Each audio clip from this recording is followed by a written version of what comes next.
Здравейте, приятели! Днес сме се събрали, така да кажем. Аз ще ви покажа моята атака на Clash of Clans. Точно днес сутринта реши да ми се усмихне късмета. И то с доста ресурси. Така. Реплей. Ето виждате колко ресурс. Ето. Аз понеже не събирам Dark Elixir, но исках да се възползвам от ситуацията и си за Танхол, обаче според мен тук държи Dark Elixir, тук еликсир, злато и еликсир или някаква друга система, обаче сега просто така си ги изкарал.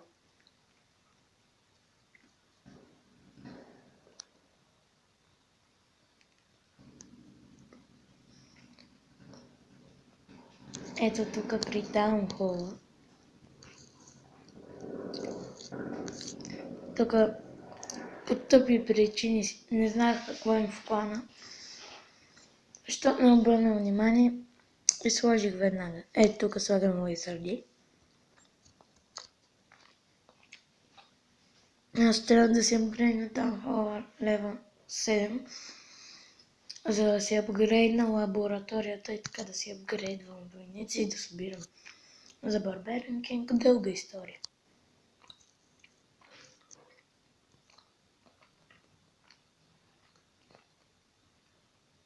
Така. Тук вече виждате колко ресурси имам.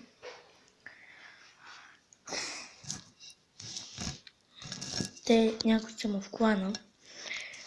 Там 90, 80 и нещо хиляди или 90 и нещо хиляди са му в клана.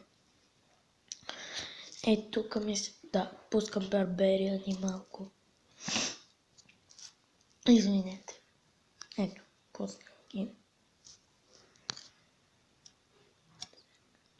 Всичко ми е... Не всичко ми е на мак за Таунхол левел 6. Оръжията всички са ми на мак за Таунхол левел 6. Освен двата Wizard Tower, единия ми е Archer Tower, последния, т.е. третия, ми е строи на 7. Максималния за Таунхол 6.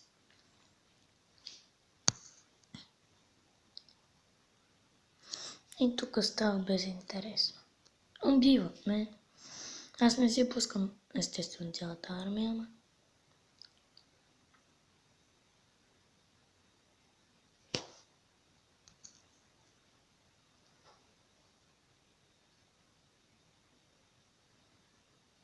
Ето. То почти им беше свършило. И ето тук има тези. Тази ще ми се апгрейдне на търкали след 12 часа. Ето това е на мая за Таунхол, Макс. Това трябва да апгрейдне на Макс. Сигурно трети левел. Това трябва да апгрейдне на Макс. И това също за Таунхол говоря. Така. И това аз имам 505 дженима. И събирам за четвърти билдър.